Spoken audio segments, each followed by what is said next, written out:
지금도 야구 보는 것을 상당히 좋아하는데 야구를 하러 다니기도 했습니다. 근데 저희 나라 프로야구의 규정 중에 FA, 그러니까 자유계약 선수 제도라는 것이 있습니다. 이것이 무엇이냐? 한 팀에서 7년, 8년 정도 선수 생활을 하면 그 선수는 어떤 팀이든 자유롭게 계약을 할 수 있는 제도입니다. 그러니까 잘하는 선수는 그 기간이 지나고 나면 다른 팀으로 얼마든지 돈을 더 많이 주거나 자신이 원하는 조건에 맞는 팀으로 이적할 수 있습니다. 이때 원래 소속팀에서 이 선수와 계약할 때 하나의 기준이 있다고 합니다. 바로 이 선수를 대체할 선수가 있느냐. 만약에 이 선수를 대체할 선수가 자신의 팀에 있다면 이 선수를 굳이 잡을 필요가 없습니다. 그 선수가 가더라도 이 다른 선수로 그 자리를 대체하면 되기 때문입니다. 그래서 반대로 이 선수를 대체할 선수가 없다. 그러면 아무리 비싼 돈을 주더라도 그 선수를 잡아야 합니다. 그래야 그 팀이 유지되기 때문입니다. 이처럼 세상에서는 어떤 사람이 있으면 그 사람의 가치를 대체할 수 있느냐 없느냐로 판단합니다. 일자리에서도 그 사람이 나가면 회사에 큰 타격이 있으면 그 사람에게 어떻게든 좋은 조건으로 그 사람을 잡으려 합니다. 그러나 이 사람이 나가도 그래 상관이 없다. 그러면 나간다 그러면 안녕히 가세요 하고 끝나는 겁니다. 그런데 이런 생각들이 우리의 신앙의 모습에도 나타날 때가 있습니다. 오늘 우리 본문 말씀에서 옛사람과 새사람에 대한 말씀이 나옵니다. 근데 새사람이 되는 것을 마치 내가 부족한 부분들을 채우고 그냥 조금 더 나은 사람, 조금 더 변화된 사람으로 채워지는 것 정도로 생각하는 사람들이 있습니다. 그러나 새 사람은 그런 의미가 아닙니다. 세상에서의 새 사람은 조금 더 나은 사람, 부족하지만 시간이 지나면 더 나아지는 사람 정도로 여길 때가 있습니다. 그래서 군대 가면 새 사람 된다고 이야기하잖아요. 그죠? 저도 군대에 있을 때 제가 전역하고 나서 엄청 대단한 사람이 될 줄 알았어요. 군대에서 하는 것처럼만 하면 제가 밖에 나가면 정말 새 사람 되어서 주의 나라를 위해서, 이 나라를 위해서 정말 엄청난 일을 할 수 있는 그런 사람이 될 줄 알고 기대하면서 나왔습니다. 한 달이 가지 않더라고요. 한 달이 가지 않아서 군대 가기 전보다 더 했으면 더 했지. 정말 막 이렇게 안 좋은 모습들도 나오고, 제가 군대에서 안 좋은 습관들만 들여서 나왔는지 군대에서 안 좋았던 모습들이 더 안 좋아지는 그런 모습들을 발견하게 되었습니다. 또 새 사람 되는 곳이 어디 있을까요? 흔히 교도소 갔다 오면 새 사람 된다고 그러잖아요. 그래서 교도소 가면 저 사람이 형을 채우고 나오면 변화돼서 나올 거라 기대합니다. 그런데 보니까 얼마 전에 뉴스 보니까 소매치기로 정가 29번까지 한 사람이 있더라고요. 아마 더 있겠죠. 그러니까 아무리 교도소를 자주 갔다 와도 사람은 잘 바뀌지 않습니다. 물론 바뀌는 사람들이 있긴 하겠지만 그 사람들도 얼마든지 잘못된 모습으로 돌아갈 수 있습니다. 그래서 소망을 세상에 두어서는 안 됩니다. 세상은 사람들을 잠깐 변화시켜 줄 뿐이지 진정으로 변화시킬 수 없습니다.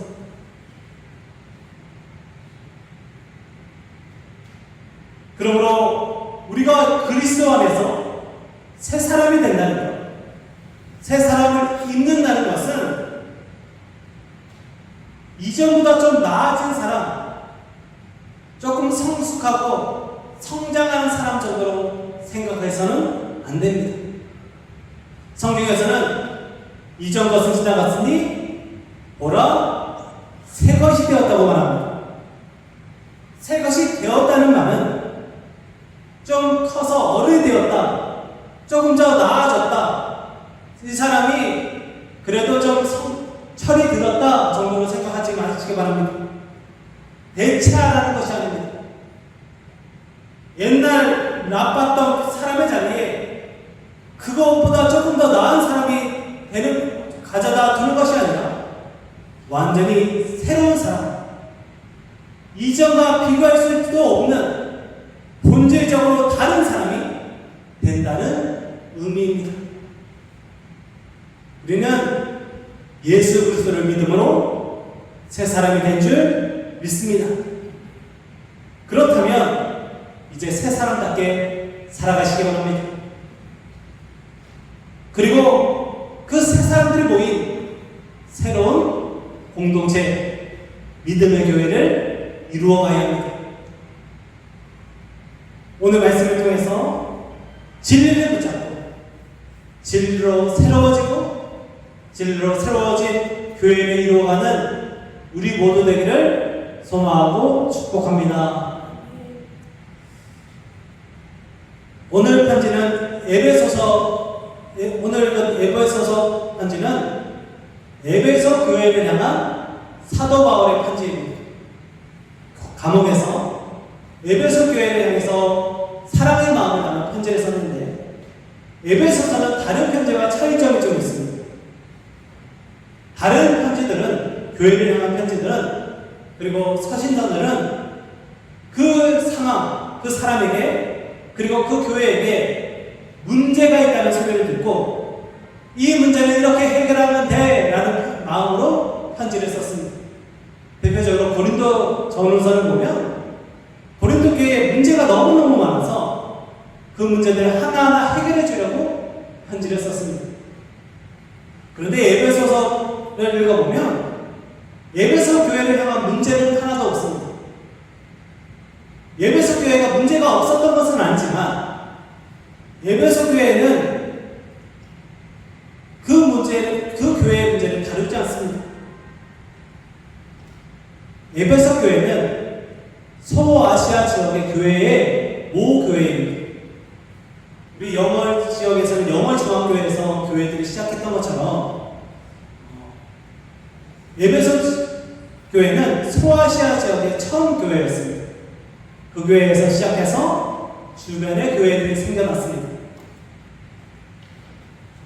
에베소라는 도시 자체도 로마 제국에서 주도시, 그러니까 마치 강원도에서는 강릉, 원주, 경상도에서는 경상, 상주, 지금은 대구, 부산이겠지만 이런 주도시가 있는 것처럼 에베소도 그 지역에서는 가장 중심이 되는 도시였습니다.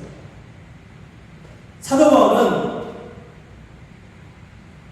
에베소 교회에 편지를 보내면서 에베소 한 교회를 향한 편지라기보다는 누구나 궁금해하는, 무엇보다 교회를 세우기를 원하는 모든 성도들을 향해서 편지를 썼습니다. 에베소 교회가 바로 세워지면 에베소 교회를 중심으로 한 모든 교회가 세워질 수 있다는 확신을 가지고 에베소 교회를 향해서 편지를 썼습니다. 그러니까 에베소 교회를 향한 편지는 그 지역 그리고 초대교회 전체를 향한 편지이고 오늘날 우리를 향한 편지이기도 합니다. 가정에 부모가 믿음으로 바로 서 있으면 자녀들도 믿음으로 바로 설 수 있습니다. 바울의 이와 같이 에베소 교회, 모교회 되는 에베소 교회가 바로 서서 나머지 교회들도 바로 서길 원하는 겁니다. 그 마음으로 편지를 썼습니다. 그래서 에베소서를 읽어보면 교회가 어떻게 잘 설 수 있는지, 교회가 어떻게 바로 서서 믿음의 역할들을 잘 감당할 수 있는지에 대한 내용들이 많이 기록되어 있습니다. 오늘도 그러한 본문입니다. 오늘 본 말씀은 새 사람을 입은 새 사람이 된 성도가 어떻게 교회를 세워가야 하는지, 그리고 그 사람들이 모인 교회는 어떠한 삶을 살아야 할지에 대한 말씀입니다. 그 결론은 바로 새 사람을 입으라는 것입니다. 교회는 새 사람의 모임입니다. 우리는 모두 이전 것은 모두 지나가 그리스도를 예수를 믿음으로 새 사람이 된 성도입니다. 우리는 모두 새 것입니다. 그런데 시간이 지나면 낡아지는 새 것이 아니라 영원히 변하지 않는 새 것입니다. 날로 새로워지는 줄 믿습니다.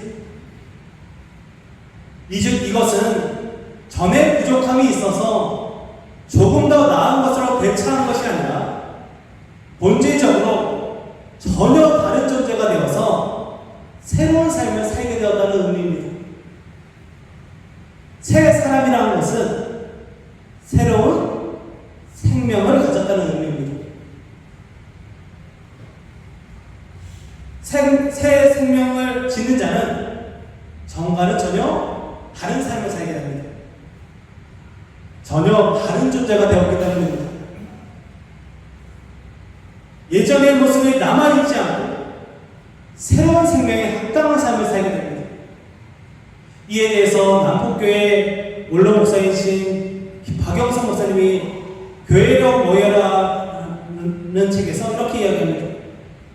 새 생명은 하나님과 화목하게 되고 그분과 하나 되며 신의 성품에 참여하는 일을 가능하게 하는 원동력을 가리킵니다 라고 말합니다. 우리가 이제 새 생명을 가졌으니까 이제 전혀 다른 삶을 사는 겁니다. 이제 하나님의 성품에 합당하게 되고 하나님의 일을 감당하게 되고 하나님의 뜻을 이룰 수 있는 힘을 가지게 되었습니다.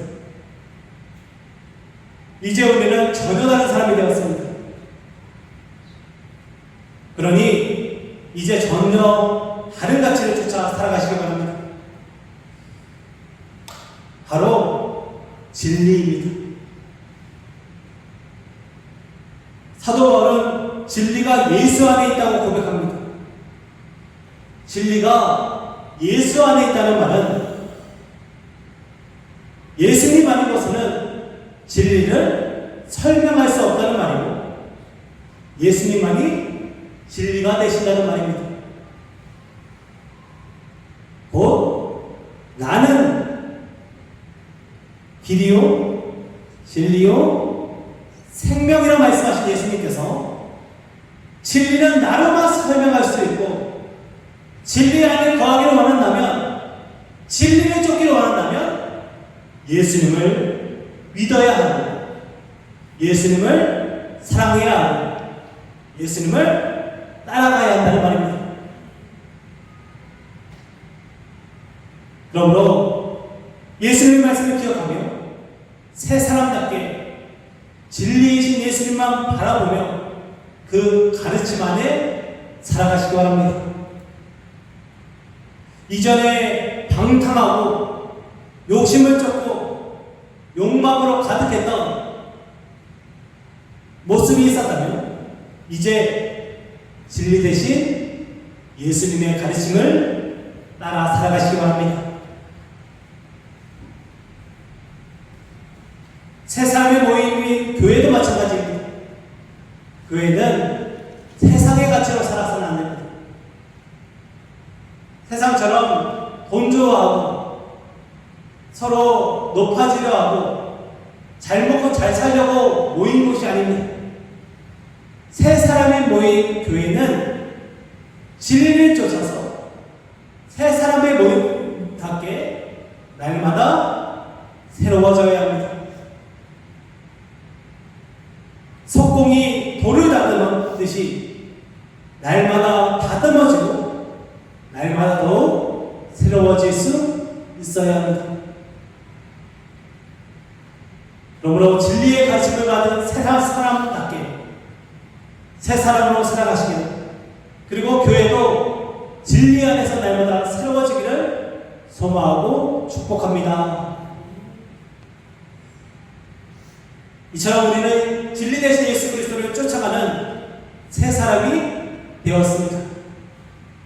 진리가 예수님 안에 있어서 예수님을 믿는 자에게는 진리가 전해지게 되었고 우리는 진리를 쫓아 사는 사람이 되었습니다. 길이요 진리요 생명 되신 예수 그리스도를 쫓아 살아갈 때 우리는 새 사람 된 사람으로서 제대로 된 새로운 삶을 살 수 있다는 말입니다. 다른 방법은 없습니다. 새 사람 되기 위해서 공부를 많이 하거나 돌을 많이 닦거나 착한 일을 많이 한다고 해서 새 사람이 될 수 있는 것이 아닙니다. 오직 예수 그리스도입니다. 오직 진리 안에 거해야 합니다. 진리 대신 그리스도를 이제 우리의 삶의 유일한 기준으로 삼고 살아가는 사람은 이제 진리이신 예수님과 맞지 않는 부분들을 다 끊어내야 합니다. 새 것이 되었는데 다시 옛 것으로 돌아가서는 안 됩니다. 그래서 오늘 22절 말씀에서 너희는 유혹의 욕심을 따라 썩어져가는 구습을 따르는 옛사람을 벗어버리라고 말씀하십니다.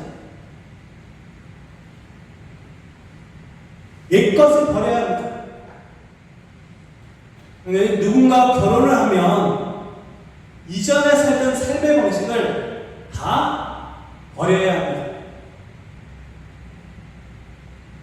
이것은 자유를 억압하는 것이 아니라 그리스도 안에서 새로운 성화의 삶을 살아가기 위해서 이전에 제약된 모습들 그리고 예전에 가졌던 삶의 가치들을 다 끊어버리고 새로운 삶의 가치를 쫓아 살겠다는 결단입니다.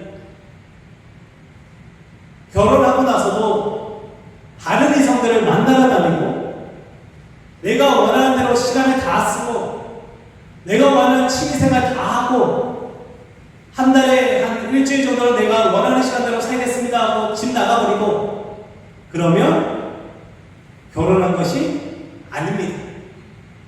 그러면 쫓겨나야 합니다.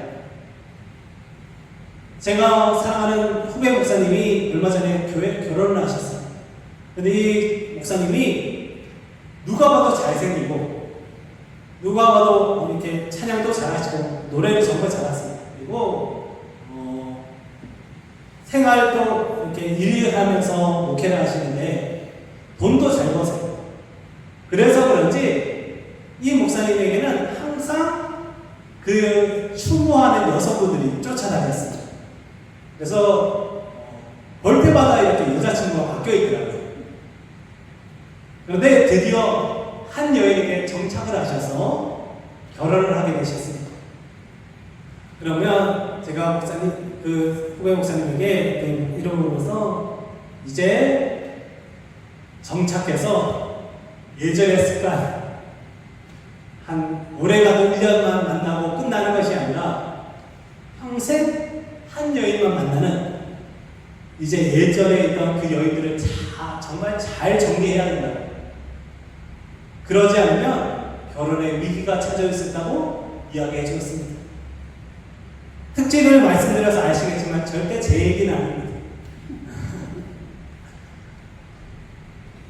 수긍하시면 안 돼요.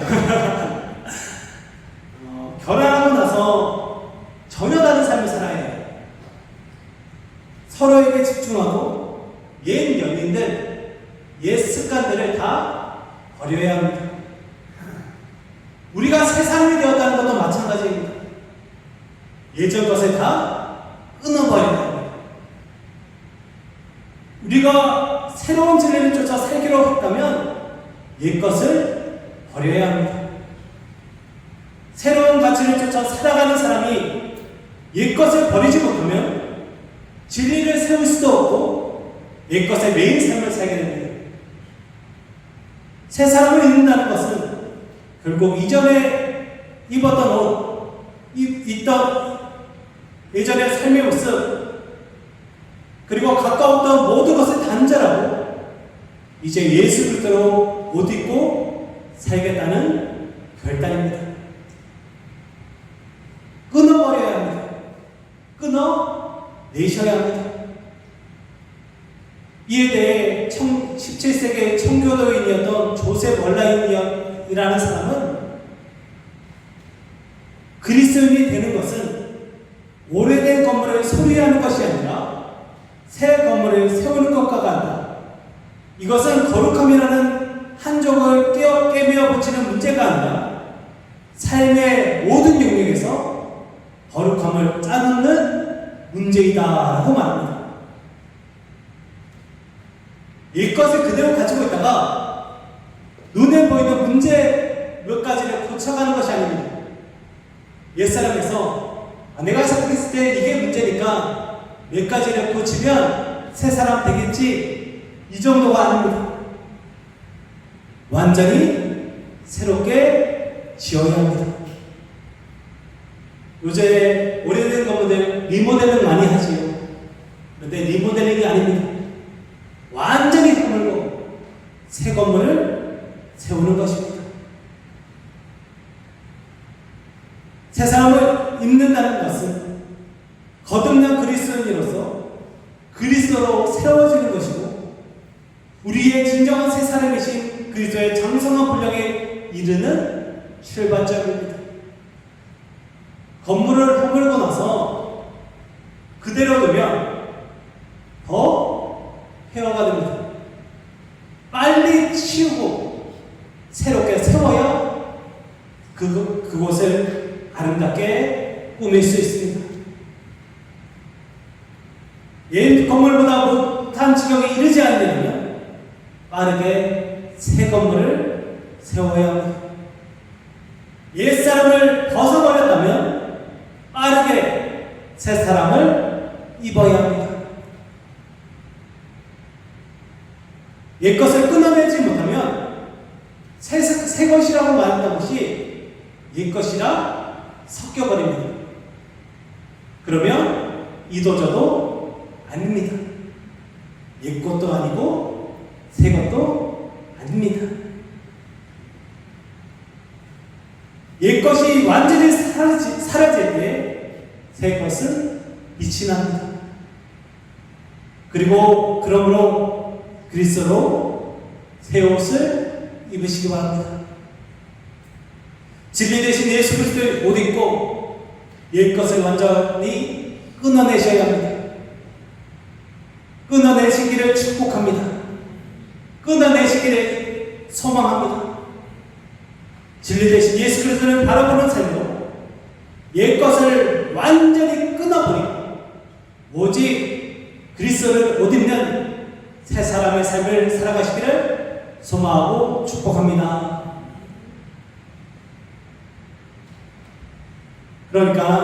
그러므로 진리로 새 사람 됐다는 것은 옷 수선하듯이 구멍난 부분 좀 기어있고 천을 덧대고 그냥 문제만 해결되는 수준이 아닙니다. 완전히 새 옷을 입고 새로운 삶을 살게 된다는 의미입니다. 옷은 신분을 상징합니다. 그때도 그랬고 지금도 그러합니다.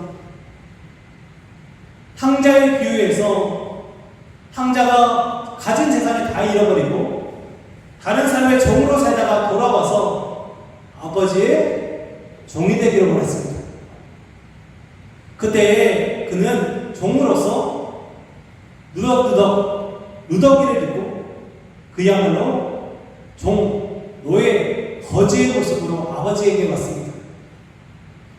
그때 아버지에게 아버지의 종이 되기를 원합니다 라고 말합니다. 그때 아버지는 그래 이제부터 내 종이 되어라 하지 않고 그 옷부터 벗깁니다. 그리고 그를 새롭게 하고 아들의 옷을 입힙니다. 그리고 언약의 상징인 반지를 마음부터 갈아입힙니다. 우리가 예수 그리스도 안에 있는 진리로 새로운 삶을 살겠다는 말은 더 이상 예전으로 돌아가지 않겠다는 결단입니다. 이제 다시는 예전으로 돌아가지 않으려는 철저한 몸부림입니다. 그러니 이제 옛사람과 이별했으니 그것을 끝내시기 바랍니다. 그런데 거기서 끝이 아닙니다. 새 사람으로 진리 안에서 새로운 삶을 살아야 합니다. 살아내지 않으면 우리의 죄성은 너무 강해서 옛것을, 제약된 옛사람을 다시 소환해냅니다. 예전에 좋았던 것 같은데, 예전에 편했던 것 같은데, 예전에 그 모습이 그리워지기 시작합니다. 그때로 돌아가게 만듭니다. 그래서 틈을 주어서는 안 됩니다. 진리로 나아가시기 바랍니다. 진리를 살아내야 합니다. 예수 그리스도를 우리의 삶에 살아내시기 바랍니다. 그러기 위해 진리를 알아가기 위해서 날마다 힘써야 합니다. 매일 말씀을 읽으시기 바랍니다. 지금 교회에서 매일 시편 읽기를 진행하고 있습니다. 하루에 2편이 읽어보신 분은 아시겠지만 읽으면 그냥 순서대로 쭉 읽으면 5분도 안 걸립니다. 아니던데요 하시는 분들은 정말 한 글자 한 글자 꼬박꼬박 읽으셔서 조금 더 걸리실 수는 있지만 금방 읽을 수 있습니다. 매일 읽어보시기 바랍니다. 매일 주시는 분명한 은혜가 있습니다. 또한 기도하며 찬양하며 예수님에 대해 깊이 알아가려고 해야 합니다. 기도하시기 바랍니다. 찬송하시기 바랍니다. 그때 주시는 깨달음이 있습니다. 우리를 구원하신 하나님의 놀라운 은혜를 기대하며 예수님의 지극한 사랑을 날마다 깨닫게 될 줄 믿습니다. 진리는 아무리 부정해도 아무리 외면해도 진리입니다. 진리를 대적하려는 모든 시도는 실패했습니다. 진리를 바꿔버리는 시도도 실패했습니다. 진리를 부정해서 싸우려던 사람들은 오히려 진리에 굴복했습니다. 그러니 진리를 제대로 붙잡고 있다면 더욱더 진리의 삶을 살게 될 줄 믿습니다. 루이스 밀리스라는 사람이 있었습니다. 이 사람은 주변에서 예수를 믿는 사람들을 너무 싫어했습니다. 아니, 시대가 어느 시대인데 이 사람이 18세기, 19세기에 걸쳐 살았는데 이때는 과학 문명이 발달하던 시대였습니다. 이제 과학 문명도 발달하고 합리주의, 이성주의 이런 것들이 발전하던 시대에 캐캐 묵은 성경을 아직 읽고 믿는 사람들이 어리석어 보였습니다. 그래서 성경의 모순과 오류를 직접 밝히겠다는 생각으로 성경을 연구하기 시작합니다. 믿는 사람들과 토론해서, 믿는 친구들과 토론해서 친구들이 이겨내리라고 다짐하고 성경을 연구합니다. 이 사람은 미국의 장군이기도 했지만 언론인이었고 저술가였습니다. 그러니까 글을 자주 접했고 글을 분석하는 일에 능통했습니다. 그러나 성경을 공부하면 할수록 놀라운 사실과 마주하게 됩니다. 비관적인 생각을 가지고 어떻게든 오류를 찾으려고 성경을 읽었는데 성경을 연구하면서 압도당할 만큼 놀라운 성경의 증언에 그의 마음이 움직이기 시작합니다. 성경에 대해 반론하는 책을 펴기 위해 1장 이것이 문제, 2장 이것이 문제라고 쓰다가 3장에서 붓을 꺾어버립니다. 그리고 예수 그리스도를 구주로 주님으로 영접하게 됩니다. 그리고 그는 진리에 빠져 그리스도와 사랑에 빠지게 됩니다. 그때부터 주님을 위한 책을 쓰기 시작합니다. 그리고 그 사랑으로 책을 한 권 써냅니다. 유대인 귀족이 예수님을 만나는 이야기를 쓰게 되는데 우리가 잘 아는 영화로 더 유명한 벤허입니다. 벤허를 보면 이거 좀 오래된 영화에서 성들을 다 보셨을 수도 있는데 유대인 귀족이 예수님이 고난받는 모습을 보고 예수님에게 돌아가게 됩니다. 마치 자신의 이야기,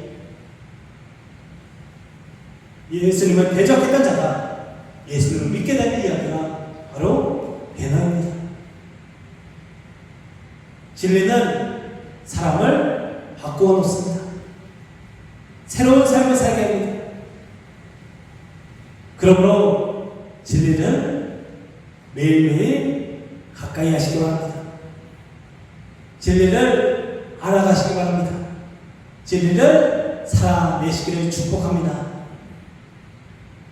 날마다 진리를 알아가며 진리를 살아내시고 진리이신 예수 그리스도가 우리의 삶에 가득하게 되기를 소망하고 축복합니다. 교회는 예수 그리스도를 믿음으로 진리를 쫓아 살아가는 새 사람들의 모임입니다. 새 사람들이 모인 교회이니 교회는 날마다 새로워야 합니다. 평생 같이 살아온 부부와 같이 신앙생활 할 수도 있고 평생 마주하던 사람들, 맨날 봐서 전혀 새로운 것이 없는 사람이더라도 진리 안에서 새로움을 만들어내는 교회가 되어야 합니다. 날로 새로워져야 합니다. 왜냐하면 우리는 그리스도 안에서 새 생명을 얻은 새 사람이기 때문입니다. 청교도인 조셉 월라인이 그리스도인이 된다는 것은 새로운 건물을 세우는 것과 같다고 말씀드렸습니다. 그런데 건물은 벽돌 하나만 있다고 해서 세워지지 않습니다. 벽돌을 수많은 건축자들을 가져다 놓고 서로 겹겹이 함께 세워져 가야 합니다. 교회라는 새 건물을 세우기를 원한다면 새 사람들, 성도 한 사람 한 사람이 모여서 교회를 세울 수 있습니다. 그러기 위해 내가 깎여지는 부분도 있고 내가 맞춰줘야 하는 부분도 있습니다. 이번에 교회 계단 공사를 했습니다. 그런데 이 돌을 가져와서 그냥 갖다 놓고 끝나는 것이 아니라 규격을 재고 크기에 맞게 돌을 다 깎아냅니다. 그래서 작은 틈새, 작은 부분까지 조각조각을 맞춰갑니다. 그래야 건물을 세울 수 있습니다.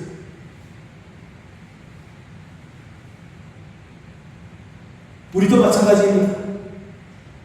진리 안에서 새로운 건물을 세워갈 때 날마다 진리 안에서 새로워지고 날마다 진리 안에서 내 옛것을 끊어버리고 깎아버리고 완전히 사라져버리고 이제 예수님으로 내 삶을 새롭게 하시기 바랍니다. 날마다 진리를 알아가시기 바랍니다. 오직 진리 안에서 새로워져서 진리 안에서 교회를 세워가는 우리 모두에게를 주님의 이름으로 소망하고 축복합니다. 그러기 위해 우리의 목표는 이전보다 나은 사람이 되는 것이 아닙니다. 완전히 새로운 사람이 되는 것입니다. 이번 한 주간 기도하실 때 기도 제목은 주님 완전히 새로운 사람이 되게 해주세요 라고 기도하시기 바랍니다. 우리 한번 따라해 보겠습니다. 주님 완전히 새로운 사람이 되게 해주세요.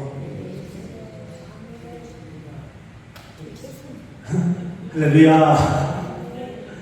그렇게 될 줄 믿습니다. 날마다 이렇게 기도해서 진리 안에서 새로운 삶을 살아가시기를 기대합니다. 두 번째, 진리로 우리의 옛것을 끊어버리고 새로운 사람으로 그리스도로 옷 입어야 합니다. 그러려면 그리스도로 옷 입으시기 바랍니다. 목사님, 그리스도라는 옷은 없어요. 이번 한 주간 제가 성대 임원임원 때 이렇게 십자가를 다 나눠드렸어요. 이 십자가 다 있으시죠?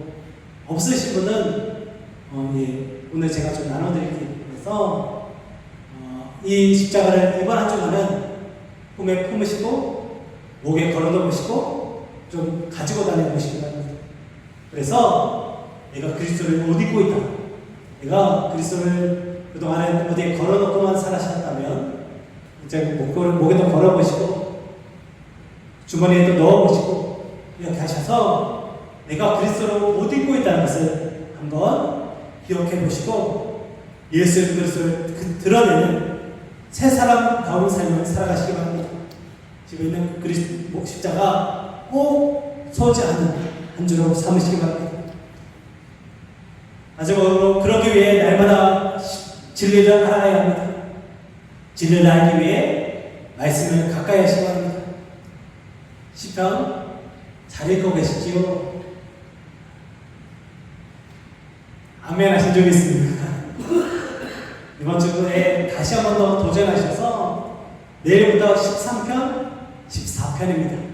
이렇게 하루 2편씩 읽으실 텐데 이번 주에는 2번씩, 3번씩 좀 반복해서 읽어보세요. 그래서 말씀을 가까이 해서 진리이신 그리스도를 만나시기를 축복합니다. 우리의 목표는 오직 예수 그리스도입니다. 조금 더 나은 삶을 살려고 예수님 믿는 것이 아닙니다. 내 문제 몇 가지 해결하려고 예수님 믿는 것도 아닙니다. 우리는 예수님으로 완전히 새로운 사람이 되어야 합니다. 본질적으로 완전히 차별된 새로운 삶을 살기 위해 예수님을 믿어야 합니다. 이것은 우리의 노력으로 얻는 것이 아닙니다. 하나님이 주시는 은혜의 선물입니다. 그러므로 진리 안에 거하시고 진리이신 예수 그리스도를 사랑하며 따라가시기 바랍니다. 진리 안에서 옛것을 버리고 그리스도를 옷 입어서 날마다 그리스도를 나타내며 그리스도의 삶을 살아가시기를, 그렇게 교회를 세워가시기를, 그렇게 교회가 단단하게 세워지기를 주님의 이름으로 소망하고 축복합니다. 기도하겠습니다. 사랑하는 여호와신 아버지 하나님, 참 감사합니다. 오늘도 우리를 은혜의 자리로 불러주시고 말씀 가운데 거하게 하시니 감사합니다. 날마다 말씀 안에서 새로워지고 말씀 안에 거하며 말씀의 능력을 드러내는 믿음의 성들 되게 하여 주시옵소서. 늘 함께 하시는, 더욱 함께 하시는 놀랍고 역사하실 살아계신 주를 기대하며 새것되기를 소망하며 새 사람 되기를 소망하며 주님만을 드러내기를 기대하며 예수님의 이름으로 간절히 기도하옵나이다. 아멘.